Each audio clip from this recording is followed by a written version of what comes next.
Business news from the Capital Region.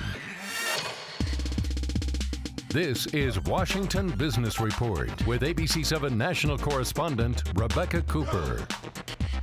Thanks for joining us for a fresh look at business and finance and how it all affects you. Rebecca is off this week. I'm Bruce DuPuy. On the show today, this year's inductees into the Washington Business Hall of Fame. We'll hear from one of the founding organizations of the Hall of Fame, and we'll sit down with one of this year's laureates, the head of HonestTea. Plus, our roundtable discusses Hillary in the hot seat, Carly Fiorina and her not-so-well-kept secret, and with all the tech innovation right here in the nation's capital, why is the Department of Homeland Security choosing to open an office in Silicon Valley? But first, our one-on-one interview today is with the head of HonestTea. Seth Goldman started his company knowing that he wanted to stay true to his values. He managed to do that despite partnering with one of the biggest cola manufacturers of all time. Goldman is one of the 5 Washingtonians to be named to the Washington Business Hall of Fame, but as our Rebecca Cooper found out, the latest accolade is likely not going to go to his head.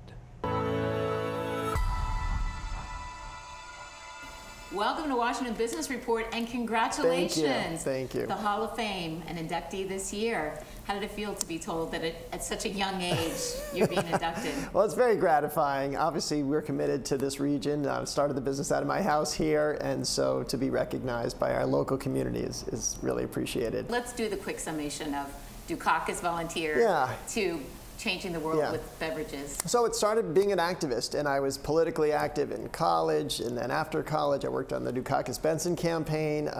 I started nonprofits after graduating from college, so I was always looking to find a way to take the things I care about and put them into action.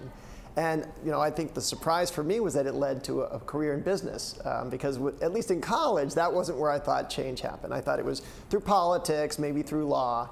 And so the surprise for me has been that business, in this case a beverage business, has been a way to change the diet, to change the way agriculture works, to have an impact on the developing world and on labor standards. And once again, the final sort of surprise has been that my partner in making this happen has been the Coca-Cola Company. And your other partner, a professor you met at Yale, you went to Yale School of Management to try and make nonprofits more manageable. That's right. I came from having worked in the AmeriCorps programs before, and they got launched, and so my professor was teaching a course on the beverage industry, and we looked at the competitive dynamics, and that's where this idea for a less sweet beverage emerged. So you called him when you were here. You were working at Calvert Investment. Right. Went for a run, long-time runner, couldn't find a drink you wanted, and you called him back and said, remember that case study? Let's do this. Yeah, and the wonderful part of the timing, the serendipity, was he had just been in India and he had just been studying the tea industry. He came up with the name HonestTea. So you had followed a path that many would expect coming out of Yale. You didn't go back to AmeriCorps. Instead, you went to Calvert Investments, but you were able to have an impact here at Calvert because you were working on sustainable investment. Yeah. So Calvert has this model where it's a mutual fund, but they look to, they first of all screen out companies that they think have a negative impact on society, and then they try to identify entrepreneurs doing what I call mission-driven things, whether it's around health or environment, or economic development. And that was what's got me so excited. I said, boy, someday I'd love to create something like that. You did manage to convince Whole Foods, and they suddenly had a big order. Yeah. What was the secret sauce that you sold to Whole Foods to so the first the first thing that happened was that I went in and I said, I looked at your shelves. I looked at what you were offering, and you've got all these drinks at 100 calories per 8-ounce serving, and all these drinks at 0.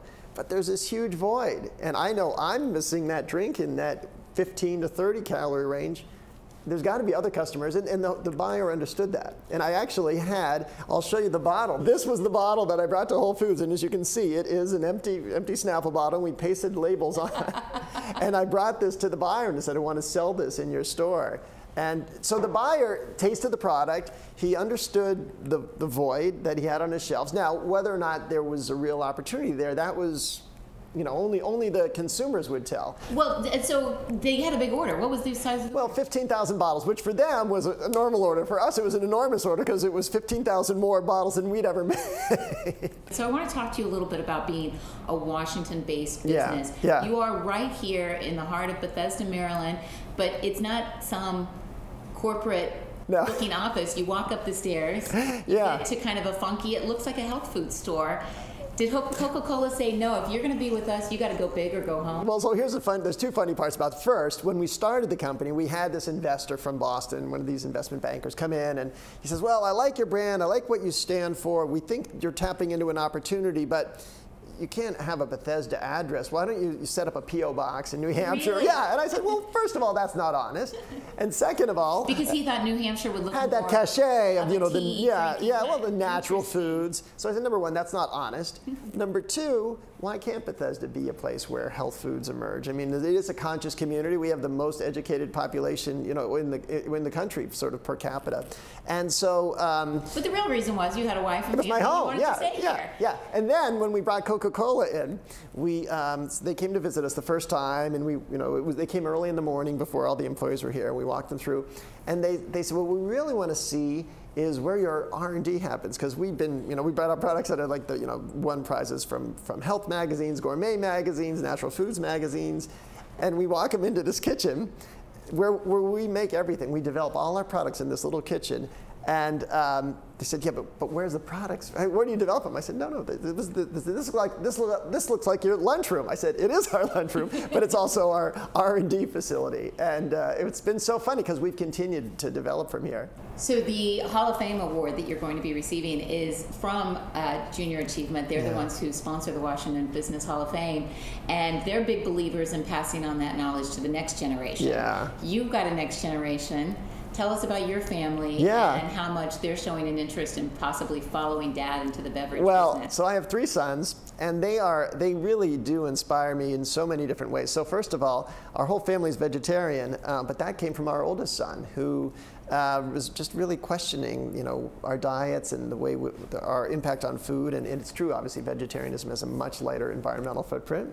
That same son is the one who encouraged me to write a comic book for a book. He's dyslexic, and so he looks at the world differently, literally. And that was partially because he's dyslexic, but also we realized, in the tone of Junior Achievement, we wanted to help young people envision how a business comes together.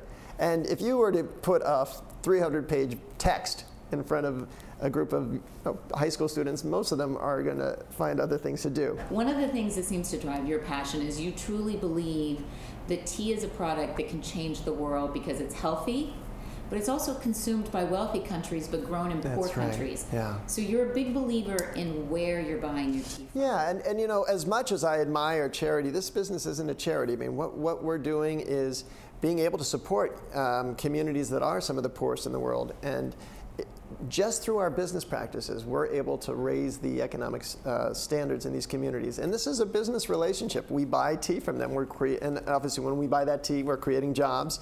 Now, because it's fair trade tea, we're making sure the working conditions are good and safe, and that they're meeting all the wage laws in the community. But we're also reinvesting in these communities to help them, whether it's build their infrastructure or invest in schools to help their children. We just did a project where we brought eye care to a whole community in northern India.